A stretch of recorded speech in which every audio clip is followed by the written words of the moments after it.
नमस्कार, स्वागत आहे आपलं नवीन रेसिपीमध्ये।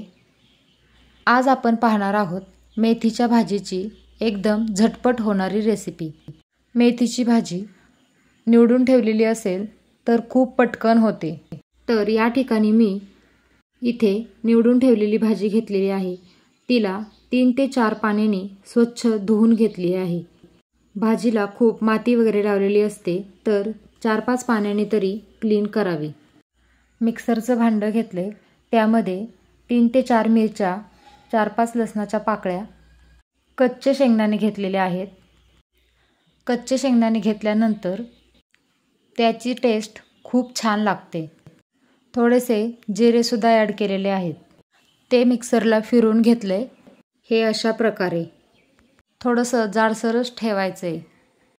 त्यानंतर एका कढईमध्ये थोडंसं चमचाभर तेल ॲड करायचे आणि आपण जे जाडसर वाटण वाटलेलं आहे ते तेलामध्ये मिक्स करून घ्यायचे।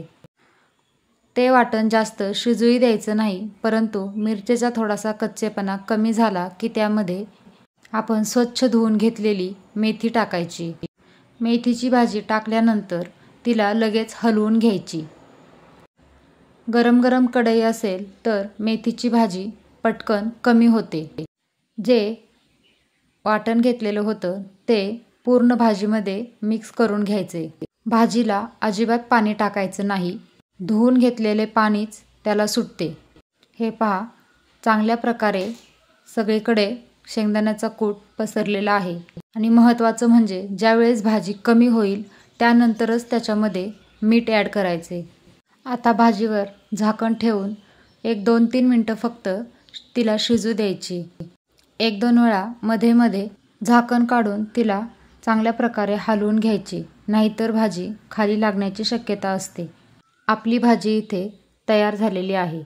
कवळी भाजी असेल तर लवकर शिजते, फार वेळ लागत नाही आणि दिसते सुद्धा किती छान।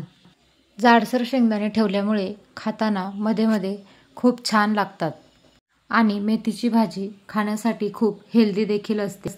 तर ही मेथीची भाजी तुम्हाला कशी वाटली नक्की सांगा आणि रेसिपी आवडली असेल तर आपल्या चॅनलला लाईक, शेअर आणि सबस्क्राईब करायला विसरू नका। धन्यवाद।